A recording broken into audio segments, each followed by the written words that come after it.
इचलकरंजी महावितरण कंपनीने आचारसंहिता लागू झाल्यानंतर म्हणजे दिनांक 16 मार्च नंतर पुढे राज्यातील अंदाजे 2.75 कोटीहून अधिक वीज ग्राहकांना आचारसंहिता भंग करणारी वीजबिले वितरित करण्यास सुरुवात केली आहे।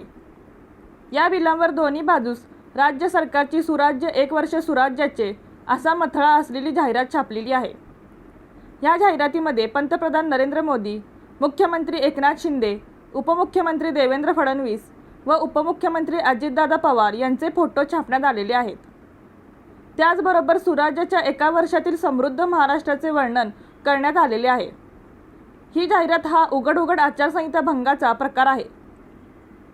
त्यामुळे या प्रकरणी महाराष्ट्र सरकार व महावितरण कंपनी यांच्या विरोधात आचारसंहिता भंगाची कारवाई करण्यात यावी अशी तक्रार समाजवादी पार्टी महाराष्ट्राच्या वतीने कार्याध्यक्ष प्रताप होगाडे यांनी भारत निर्वाचन आयोग नवी दिल्ली यांच्या पोर्टलवर आणि मुख्य निवडणूक अधिकारी महाराष्ट्र राज्य मुंबई यांच्याकडे ईमेलद्वारे दाखल केलेली आहे।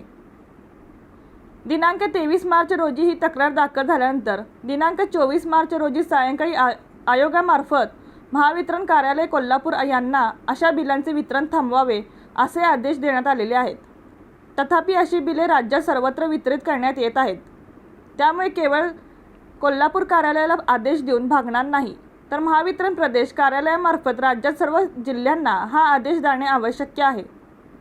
तसेच या संदर्भात महावितरण व राज्य सरकार या दोघांच्यावरही आचारसंहिता भंगाची कारवाई होण्याची आवश्यकता आहे, अशी फेरतक्रार प्रताप होगाडे यांनी पुन्हा दिनांक 24 मार्च रोजी रात्री निर्वाचन आयोगाकडे दाखल केलेली आहे। आचारसंहिता लागू झाल्यानंतर अशा स्वरूपाची कोणतीही जाहिरात देता येत नाही।